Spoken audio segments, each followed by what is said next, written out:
Assalamualaikum warahmatullahi wabarakatuh. Alhamdulillahirabbil alamin wa bihi nasta'in ala umuri dunya waddin wassalatu wassalamu asrofil anbiya'i wal mursalin wa ala alihi washabihi ajmain amma ba'du. Puji syukur marilah kita panjatkan kehadirat Allah Subhanahu wa taala. Shalawat serta salamnya tak lupa kita curahkan kepada junjungan Nabi besar kita Nabi Muhammad sallallahu alaihi wasallam, dan tak lupa juga salam kepada keluarga, sahabat, dan selaku kita umatnya. Perkenalkan, nama saya Muhammad Rifki Ansuril Subian. Saya dari kelompok 6, pemateri kelima tentang pengertian adil dan berbuat adil dan ihsan. Pengertian adil, apa sih adil itu?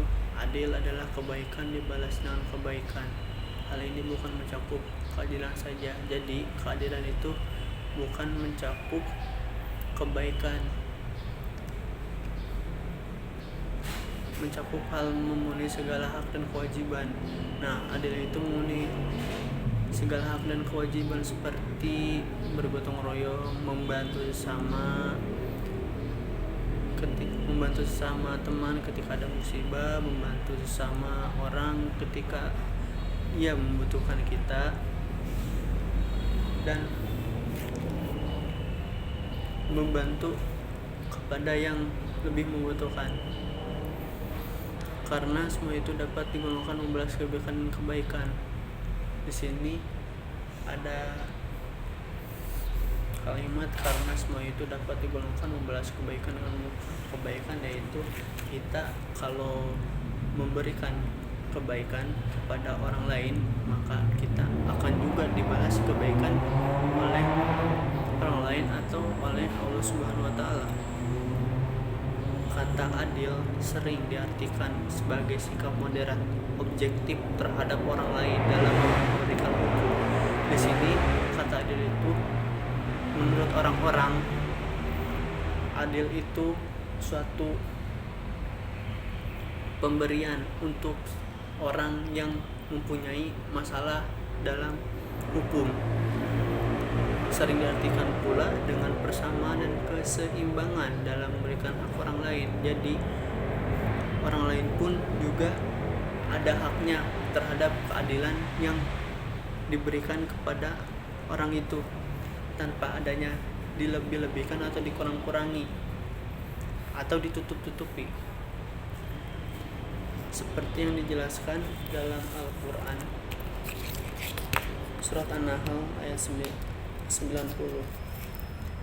A'udzu billahi minasyaitonir rajim. Bismillahirrahmanirrahim. Innallaha ya'muru bil adli wal ihsan wa ita'i dzil qurba wa yanha 'anil fahsya'i wal munkari wal baghi ya'idukum la'allakum tadzakkarun. Yang artinya sesungguhnya Allah menyuruh kamu berlaku adil dan berbuat kebijakan, memberikan kepada kaum kerabat, dan Allah yang melarang dari perbuatan-perbuatan keji, kemungkaran, dan permusuhan. Dia memberi pengajaran kepadamu agar kamu dapat mengambil pelajaran itu. Dalam tafsir At-Tarbawi, Allah Ta'ala memberitahukan bahwa Dia memerintahkan hamba-hambanya untuk berbuat adil, yakni mengambil sikap tengah dan penuh keseimbangan, serta menganjurkan untuk berbuat kebaikan. Jadi di sini Allah Ta'ala berfirman dalam tafsir, memberitahukan bahwa Dia memerintahkan hamba-hambanya untuk berbuat adil. Jadi manusia itu harus berbuat adil, tidak boleh dia tidak adil.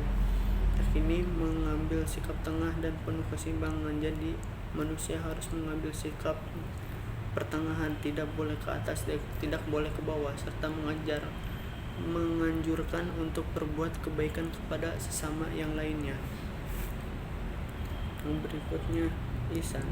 Ihsan adalah kata dari bahasa Arab yang berarti kesempurnaan atau terbaik dalam etimologi dalam Islam. Tiga aspek ihsan, tiga aspek pokok ihsan yaitu ibadah. Kita berkewajiban dalam beribadah dengan menunaikan semua jenis ibadah seperti sholat, puasa, haji, dan sebagainya dengan cara yang benar, dengan menggunakan dan menyempurnakan syarat, rukun, sunnah, dan adab-adabnya. Muamalah dan adab-adabnya.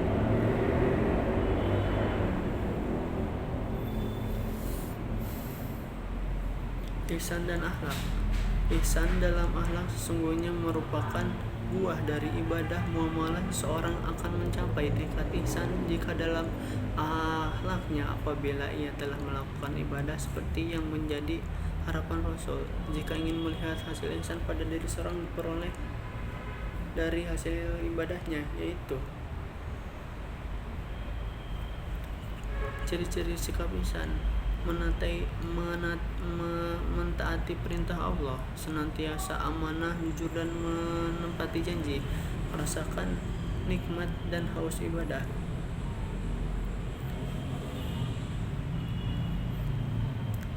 Ada salah satu cerita tentang sahabat Rasul yaitu Umar bin Khattab. Seorang khalifah sebagai seorang khalifah, hidup Umar bin Khattab benar-benar diabadikan untuk mencapai ridho ilahi. Ia berjuang bagi rakyat, benar-benar memerhatikan kesejahteraan rakyatnya.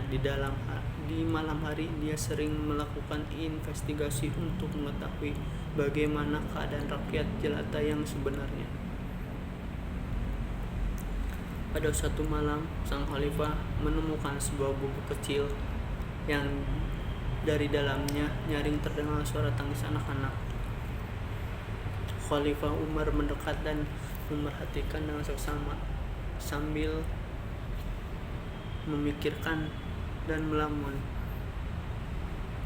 Umar mendekat dan memerhatikan dengan seksama keadaan gubuk itu. Ia dapat melihat ada seseorang ibu yang dikelilingi anak-anaknya. Ibu itu kelihatan sedang memasak sesuatu, tapi kali anak-anaknya menangis. Sang ibu berkata, "Tunggulah, sebentar lagi makanannya akan matang." Selagi Khalifah Umar memperhatikan di luar, sang ibu terus menenangkan anak-anaknya dan mengulangi perkataannya bahwa makanan sebentar lagi akan matang.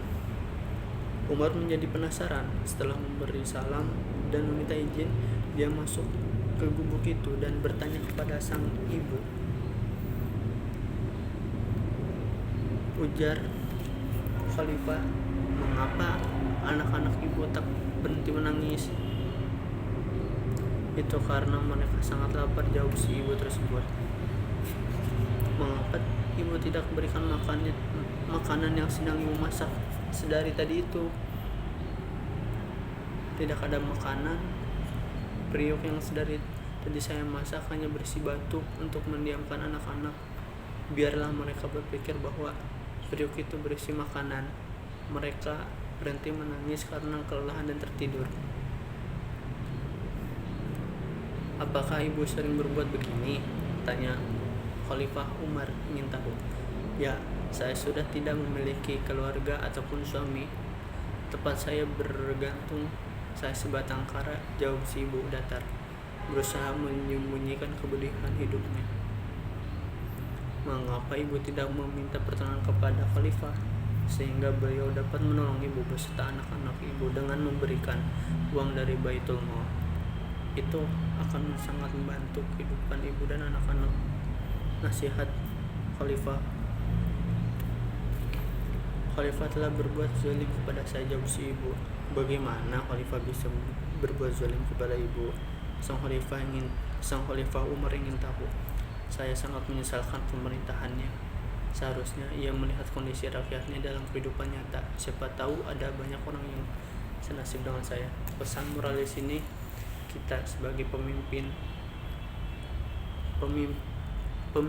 pemerintahan atau pemimpin di segala jajarannya itu harus mengetahui keadaan rakyatnya, bagaimana keadaan rakyat di luar sana, bagaimana keadaan rakyat yang tidak memiliki apa-apa, tidak memiliki uang, tidak memiliki harta benda, dan tidak memiliki untuk yang dikonsumsi. Jadi untuk sebagai pemimpin itu harus melihat rakyatnya dulu sebelum dia, karena rakyat itu lebih diutamakan oleh pemimpin daripada dirinya sendiri. Mohon maaf apabila ada kata-kata salah dari saya. Mungkin saya akhiri. Wabillahi taufiq wal hidayah. Wassalamualaikum warahmatullahi wabarakatuh.